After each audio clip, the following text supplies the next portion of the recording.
Hey everybody, this is Carl back again for not the final one, but just for now, the last Superman movie review, Superman versus the Elite. Before we get into it, please check out my other Superman movie reviews and comic book reviews that I have on the YouTube channel, youtube.com/talkativecarl. Already a long time ago, I already did a review of Superman Earth One, which is one of my favorite Superman stories.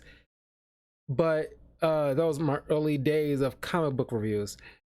But more recently, check out my review of Superman, the first movie, Superman 2, Man of Steel, Superman Returns, as well as the Superman comics that reviews that I put out, like Superman for Tomorrow, and what was the other Superman? Superman for All Seasons. Check out those reviews up on the channel. We getting a lot of hits, so like a lot of people seem to be really liking my overall take on those Superman subjects. So anyway, now we're going to the Superman animated film versus the Elite, based off of the story, at least the comic, What's So Funny About Truth, Justice, and the American Way. Now, I would have put it on the list for a Superman comic review, but since I was already covering the movie, I can just say that for another time.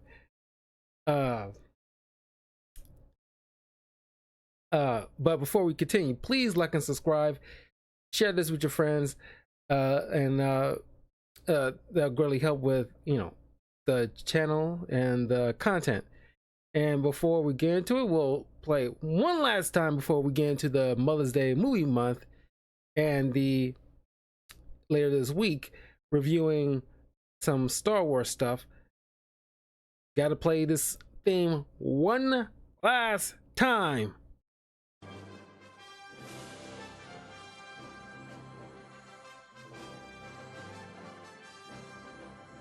Bum, bum, bum, bum, bum, bum, bum, bum.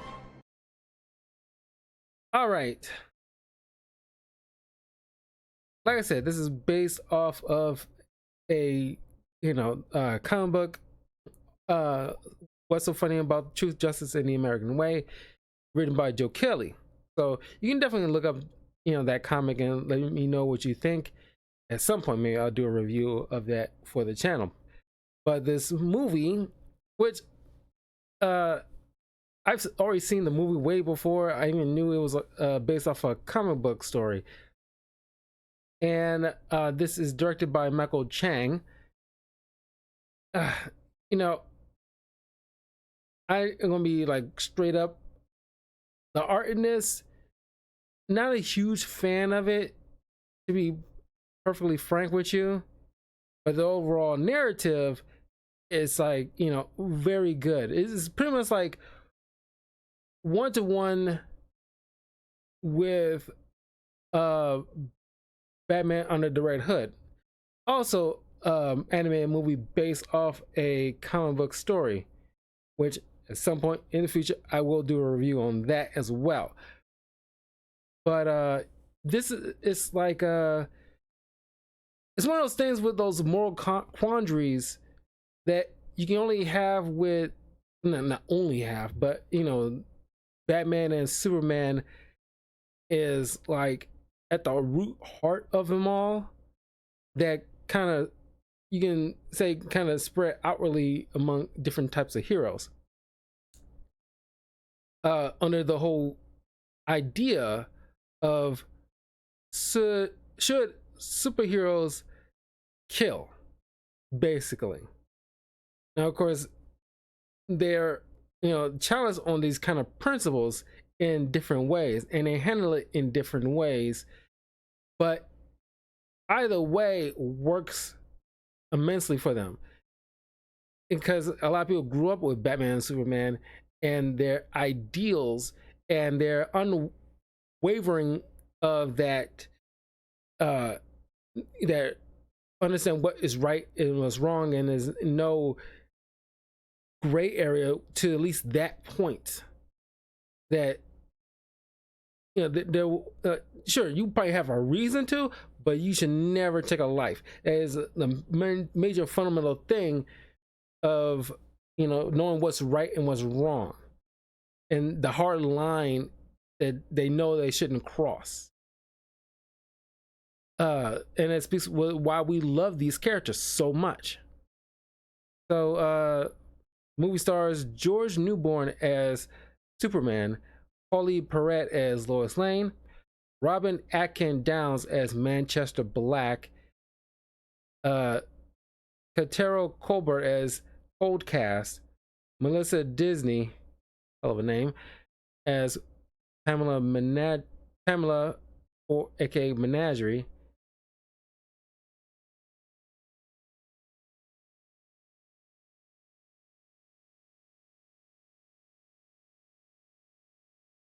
Uh,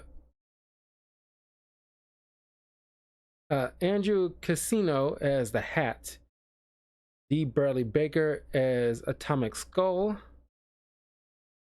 Paul Eading as Pa Kent, uh,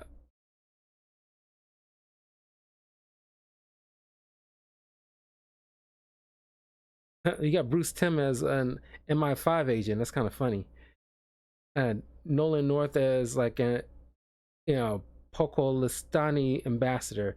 Oh, speaking of which, man, you know, life imitating art kind of thing is very real, man. There's gonna be some stuff that kind of harkens to what's going on in the real world right now over, you know, with, you know, two different countries going at it with each other. What a lot of these, you know, protests at these college campuses is going like rampant right now. So, uh, we really want to kind of speak on that.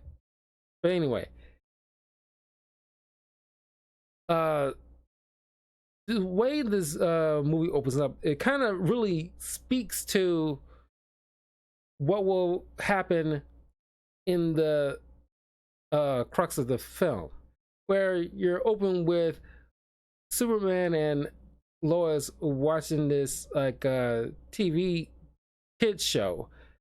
Like you know, Superman actually did like a voice over work uh, for this little kids cartoon, and it's kind of cheesy, but you know, very Saturday morning cartoon kind of thing, like Rocky and Bullwinkle type of vibe to it, very kiddie.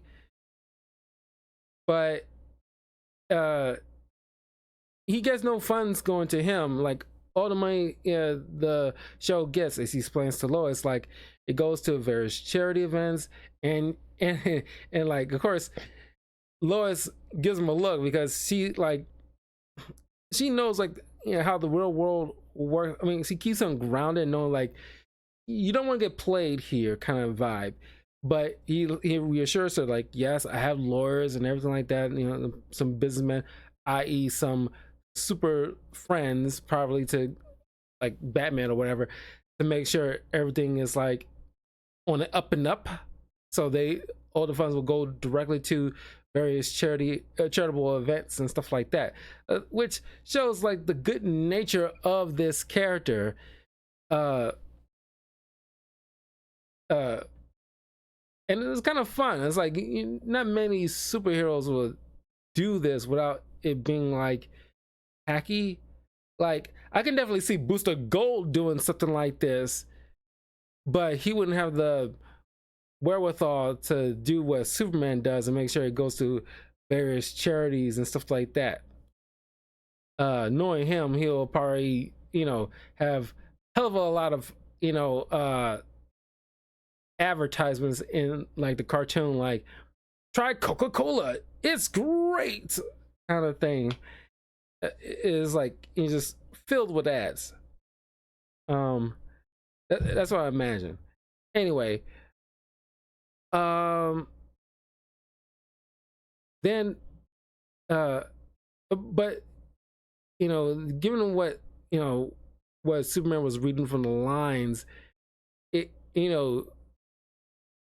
seems very corny, like on the same level as when in the first Superman movie, Clark used the word swell, and Lois is kind of thrown off by that because it's kind of very corny in a way, but it also speaks to his charm, but a very old school, very almost to the point of naivete kind of mindset, but it's just the salt of the earth type of mindset at the same time, very simplistic, uh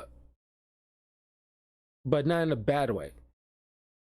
But then the atomic skull started attacking, and this is like very PG-13, like when PG-13 actually means something, where atomic skull is attacking Metropolis, but he's also killing a few people. Like, there's no gore to it, but it's like he's turning them to ash. uh so Superman goes and fights him, stops him, but there's like a one moment where his fist is shaking, like, because it's like I said, very subtle animation, movements, but if you pay attention, you might catch up on that kind of stuff, where he's like frustrated the fact that this dude had killed some people, but he reined it in and took him to jail. That's when he was speaking with at the UN, where this politician, who I argue shouldn't really be that pivotal to the overall film, because honestly, you take him out, doesn't really mean nothing. But he has a son that you see, following him around. At first, not really interested in what the ins and outs of his job. Obviously, trying to groom the kid to learn about like the real world and things like that. But he just want to play on his handheld game, kind of thing. But you see some kind of growth with this kid. But I guess the kid is us, kind of thing. When this movie came out in 2012, we were still kind of young, so we were that kid. So everybody's looking at Superman and asking, like, once again, these superpowered villains, the destruction of property, but on top of that, the loss of life. It's like it's a revolving door with these villains. Why don't you just use your powers, fix the world? And Superman lets them know, like, it's not my job to be judge, jury, and executioner. And that's not how we do things. I don't believe in might makes right. I'm trying to do like as good as I can. The world can be a great place. We should strive to be the best. We're not perfect, but there's right and there's wrong, and I'm not going to try to police the entire planet. Then there's a situation with these two warring nations, and it's never explained which one's broken a peace treaty between the two of them. But there's like this fake leaders of these nations called Balia and Pokolistan. Obviously, like I said, very much some stuff going on in the real world. Not going to really bring it up the names, but you know what I'm talking about. But it's always a thing where it's like some warring country over time, over in history, is always something where two nations too closely together and one try to take over the other, or some treaty is broken because somebody's being an idiot. So Superman flies off to stop this one of the nation's bioweapon bug thing they created, rampaging through the other country. Now Superman tries to stop it, but then he gets aided by these people called the Elite, led by Manchester Black, which is a Superman part of the Superman Rogues Gallery that has been used a fair amount since this film, because this is the first time I actually even heard of Manchester Black. He wears the what's that English, the English flag pretty much on his the Union Jack. He wears the Union Jack flag on his shirt. And it's kind of like his costume. And I'm surprised this guy isn't like a well, he has psychic telekinetic powers. Very powerful. But I'm just shocked this guy isn't a Constantine villain. It's we kind of like a right for a Constantine villain, you know? But he leads this team called the Elite, uh, which members include Menagerie, who's kind of like this woman who has these kind of alien parasitic bugs. It's kind of like in a symbiosis thing going on to allow her to fly, or attack them with like these like leech creatures kind of thing. Those are various different types of stuff. Then you got this character called the Hat, who has his magic hat or fedora that he can pull out, something as minute as beers. He's a bit of an alcoholic, and various different types of like demonic creatures or whatever. And then you got Codecast, who has a bit of like an electromagnetic power set. It kind of looks like a very beefy Static Shock, but not on the same power scale as Static Shock. I'm not too thrilled about why this black man is wearing chains around his wrists and around his neck, because it seems very like off-putting. But I just had to address that because it's a lot of people have wondered that, and why that design choice.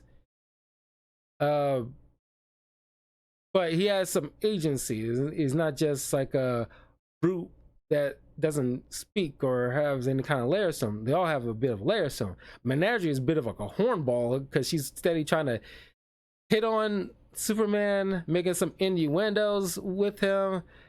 Talking about his ass, and then very much just jumps on him, makes out with him, like she me too'd him. I was like, dude, it's like unwanted kissing. Honestly, he was caught by surprise, which obviously pisses off Lois. Like, what the fuck, dude? I was like, she was a little excited, just saved the day and everything like that. Emotions was running high. I was like, no, dude, if she wanted to, she would have, done some other stuff, because, she just can't keep it in her pants. As a matter of fact, the Hat and Manchester Black showed up in the Supergirl TV show, which I thought was very dope, because, too many superhero related content, they keep rehashing the same kind of characters like Lex, Zod, not Parasite, but Lex and Zod constantly. And then you got like for Batman, Joker, well, it's pretty much Joker related kind of stuff, but maybe Ra's al Ghul and Bane, but even then, it's not on the same degree and the same scale as Joker. It's like kind of overdone. You got other characters in the Rose Gallery that you can like utilize a lot more. But Manchester Black is a very cool character, and in Superman Rebirth, he showed up at least a couple of times in 2 different arcs, which I greatly appreciate. It's like, yes, okay, start utilizing some outside of the box villains that is part of this character's Rose Gallery that isn't getting enough limelight, and make them freaking cool. You can update them a bit, what else? So Superman thanks these guys for their assistance, and everybody just awestruck, like, Superman. And even to underneath it all, Manchester Black is grew up as a very big Superman fan, ironically. Uh, and later they help with dealing with these terrorists that is trying to rob or not rob, I mean like hold like this train in Britain hostage, and it's about to flood, something like that. It's some kind of disaster situation by these terrorist groups, and seemingly they captured two of these guys. But then Superman, it was a great display of teamwork, trying to get part of this train with people on it, above ground so they won't drown. And Black using his powers to try to violently interrogate two of the terrorist groups, but Superman stops him, and this kind of shines a light, on this team. Which, by the way, if I have my biggest con for this film, aside from like the art, because I'm not really digging the animation, is that I wish they would have like left it. Well, I was about to say left it ambiguous whether or not they're like the bad guy. Of course, we know at the end of the day they're bad guys, but more so, they should have been treated something like the Punisher in a way. Because 1 second here.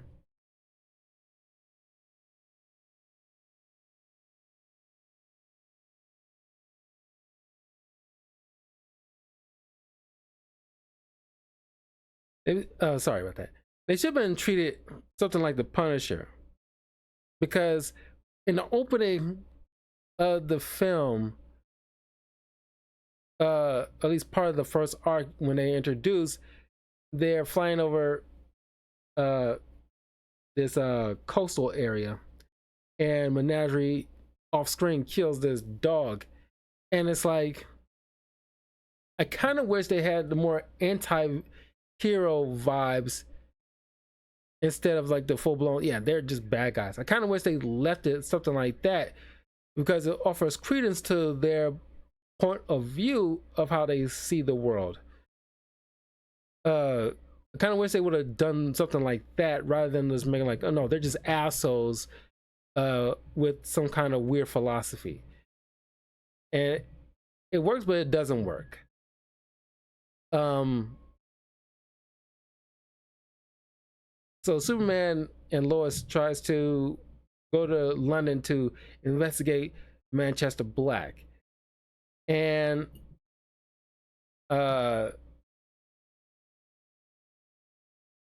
because Manchester Black shows Superman and using his powers about his upbringing. Well, he was abused child with a younger sister named Vera, who's an actual character, who I kind of wish they use a lot more too. And they had in a rough upbringing, and of course we know it's all roughly BS, because it's like a series of half truths with Manchester Black.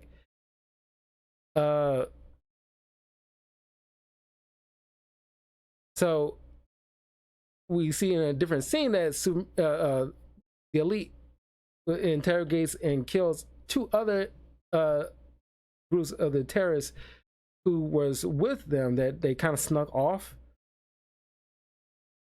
And so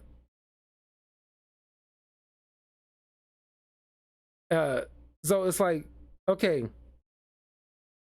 Manchester eventually made like this broadcast about like telling the whole world, utilizing this kind of alien ship type of creature that it uses as like a base of operations to help them teleport in and out in different areas of the world, and putting the world on notice, at least all the bad guys on notice, like, hey, we will, the good people of the world got nothing to fear from us, but for all those like horrible wicked people out in the world, the elite is putting you on notice. So mind your p's and q's, because if we have to come for you, we're playing for keeps, kind of thing.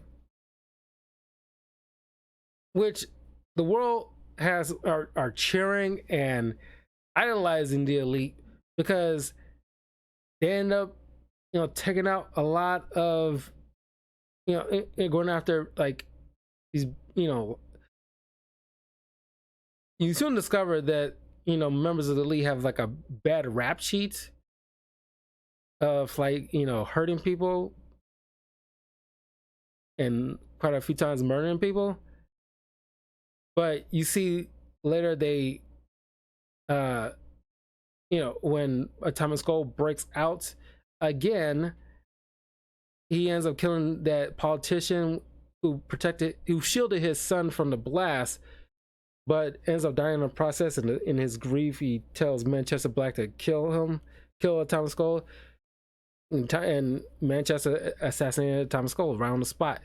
And everybody's cheering for the elite. Everybody likes the elite because they want to, because you can hardly blame them, because they just want to, the general public just want to feel safe when they're out and about without worrying about some supervillain going out to cause harm just for the hell of it. At least half the time, or whatever, they always got some kind of reason, but just they don't want to keep having to put them in prison, sucking up taxpayer money, blah blah blah, in order for them to just break out once again to wreak more havoc and cause more death.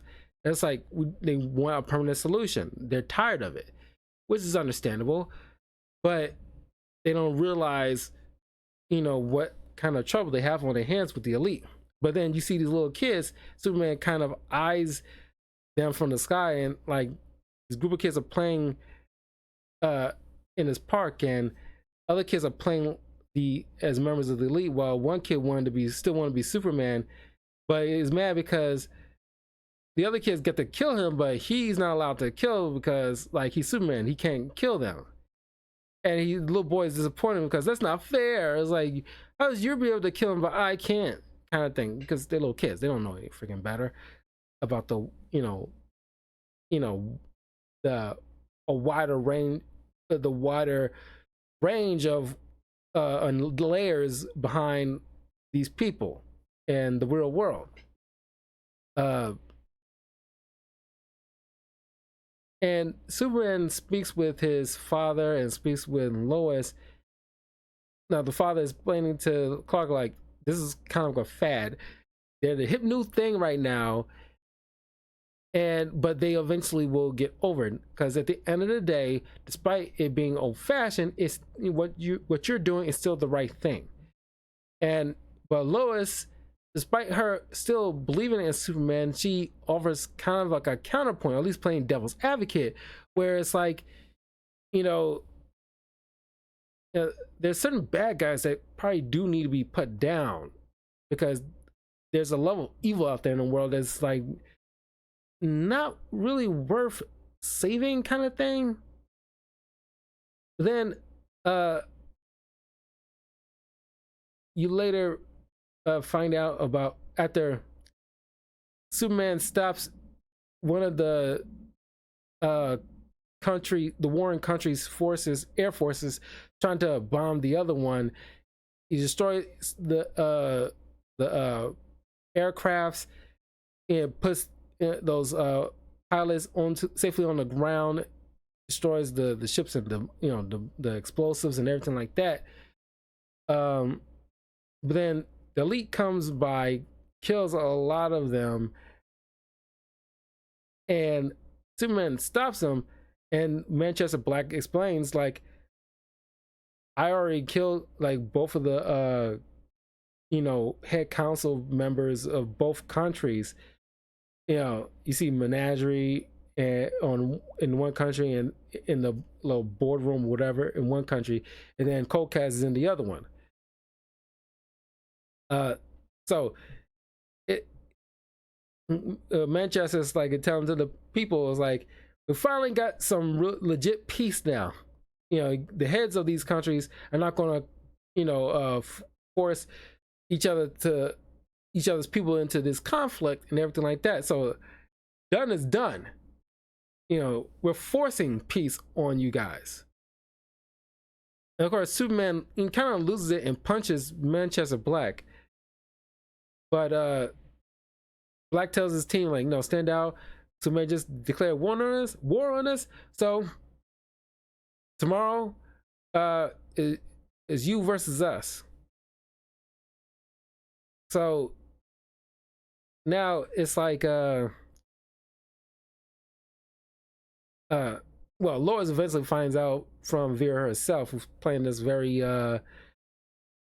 covert thing going on, letting Lois know the real truth that, yeah, Manchester's powers emerged when he's a little kid, but he used it to force a heart attack on. Yes, the father was abusive, but Black retaliated by causing him having like a heart attack. But we went to like the Her Majesty's Secret Service kind of thing, but Black went off the rails, and eventually he was forced out, or at least he just left or whatever, because he wanted to do his own thing. And that's when he starts recruiting the members of the elite. So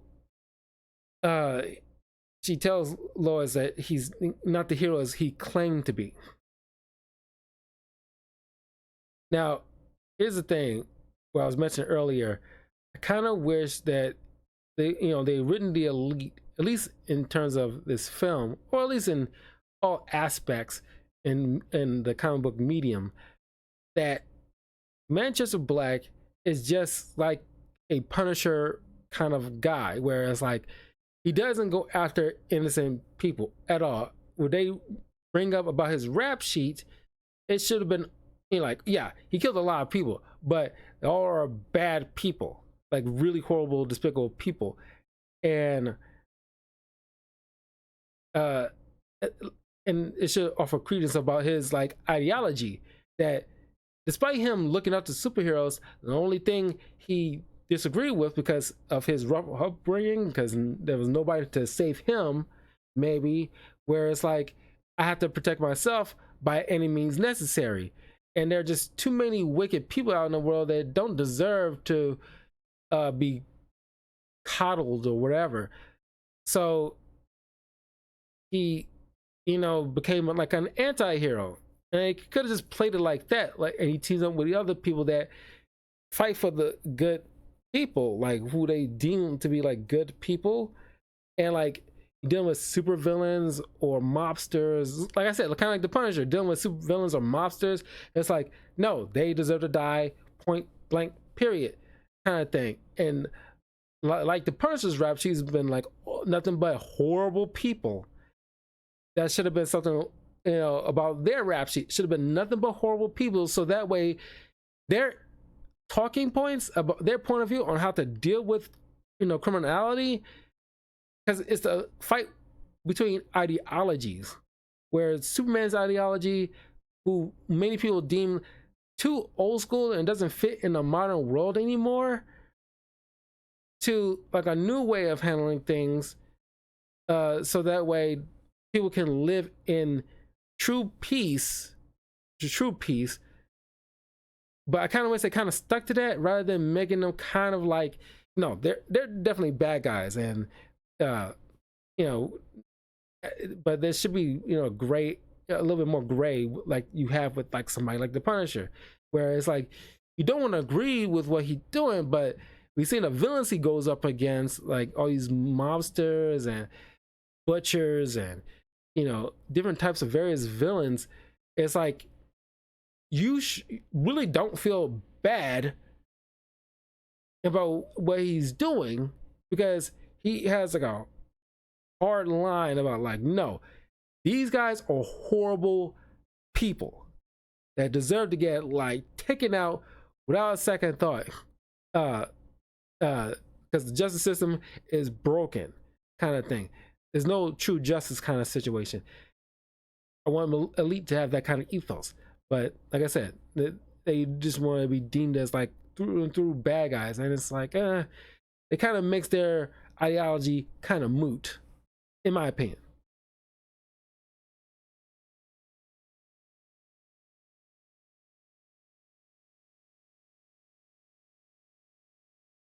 So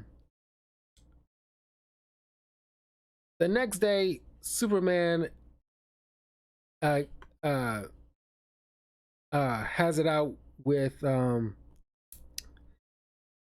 Elite on the moon, and he tells them that he doesn't want to fight them. You know, just surrender to the proper authorities, serve your time. We can, you know, do this without, you know, violence. And of course, they don't want to listen because they think like they know better, kind of thing. And think, you know, this was like with the cartoon. It's like it's gimmicky and it's kind of like that's the whole Rocky and Bullwinkle type of animation, old school type of vibes, very you know, 1940s type of mindset, which makes sense given the fact that when Superman was created, it was during like a different time period where that kind of uh ethos was kind of first birthed. Uh but that should evolve over, well, it should still be conserved, that kind of ethos, and carry through time as years progress. But it shouldn't have been, never should be diluted or altered, morphed, changed, whatever. It should still be there throughout time, because that at the end of the day is still the right thing to do. Any type of alteration towards it sullies it, in my opinion.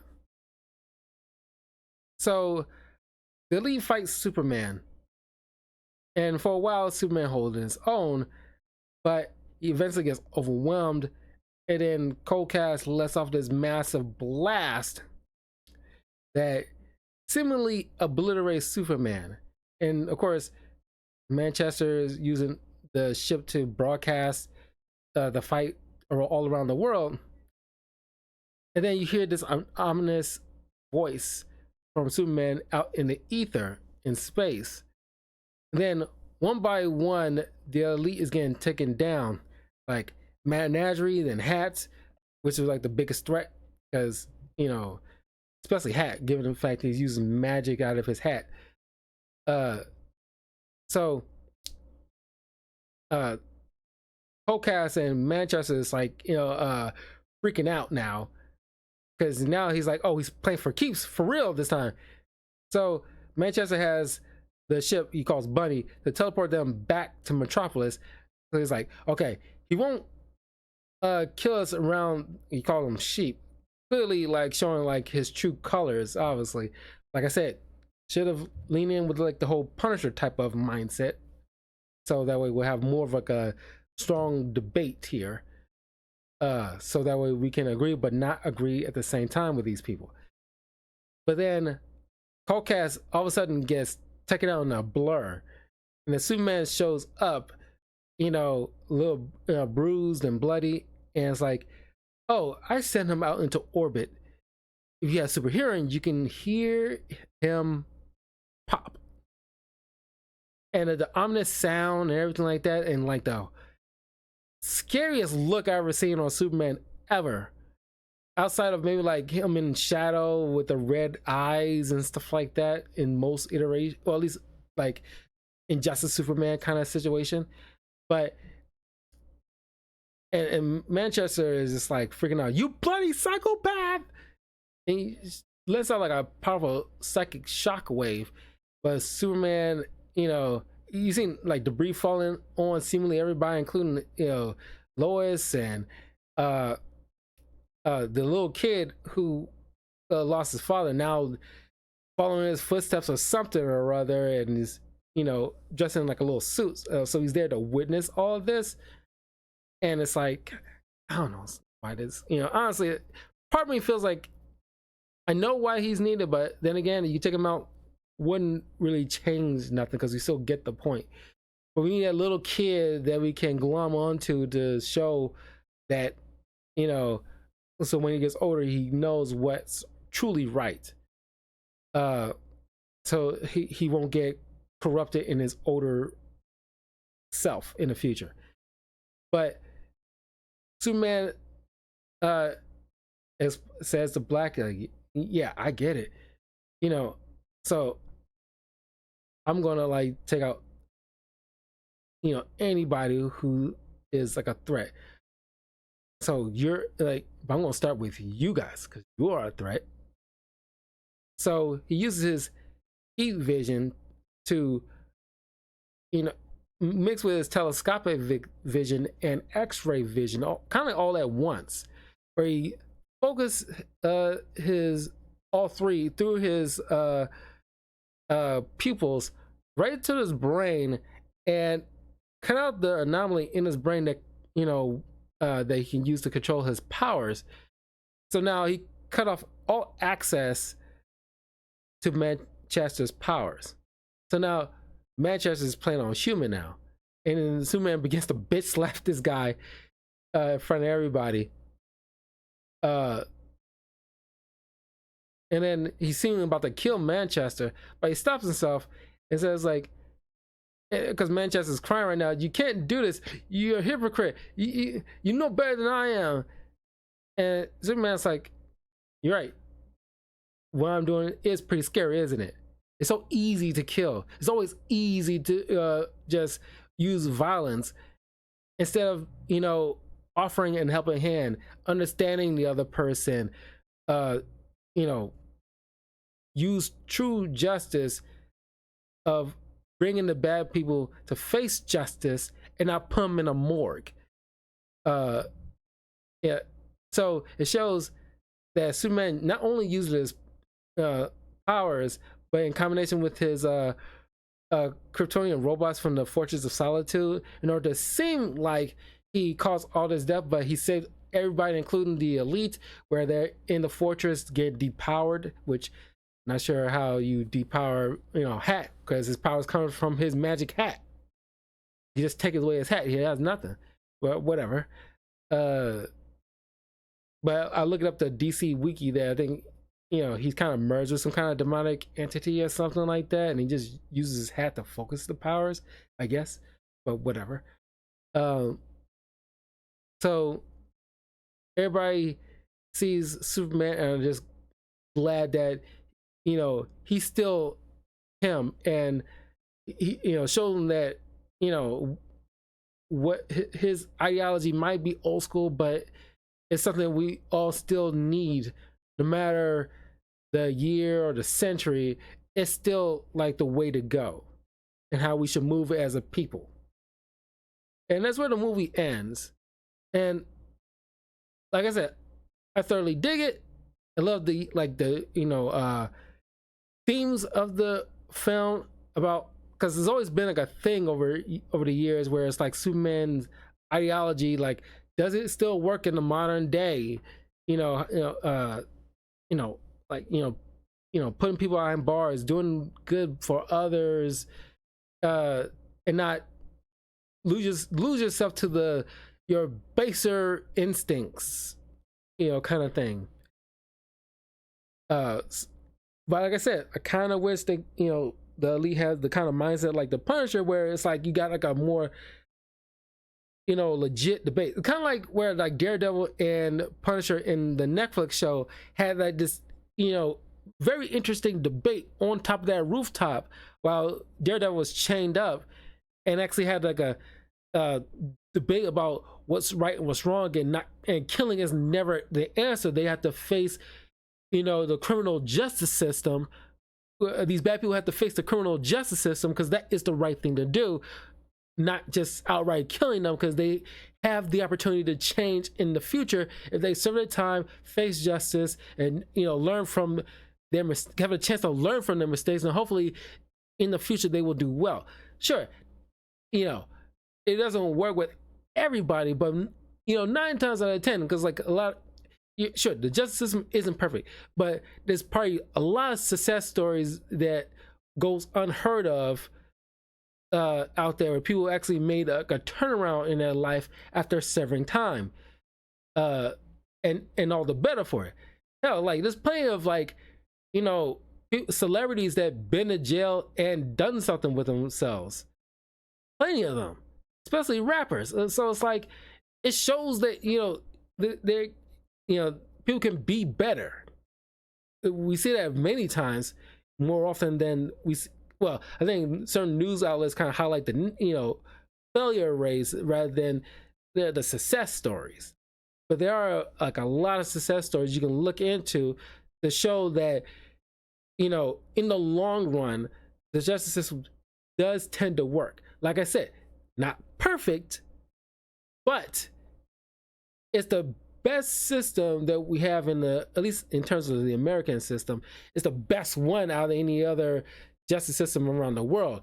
Like I said, not any justice system on different countries is perfect, but at least in terms of the U.S., can't speak with every other justice system in other countries, but in terms of the U.S., it's still technically the best one, because at the very least there's like laws in place to let you know, you can at least voice your concerns. You have, you know, certain political people, you know, you get lawyers like the fight for you. Nobody's gonna take each other out because like somebody's standing up for you, whatever. There's a, you know, a legit system in place, as you know, as a far cry better than certain other countries, like definitely better than Russia, definitely better than North Korea, kind of thing, you know, where it's like you got, you know, a voice. But anyway, that was Superman versus the Elite. I will see you guys in a little bit as I cover you know, the final season of the Bad Batch, as well as season 1 of X-Men 97.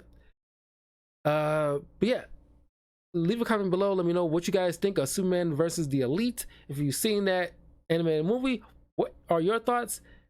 And do you agree with the Elite? No, I know you know the bad guys, but you know the kind of like the mindset they have about how I'm dealing with, like, you know, criminals and everything like that. Do you agree with the Elite, or do you agree with Superman? I know it's kind of a not so hard decision to make, but you know what I'm getting at. But I will see you guys later. Take care.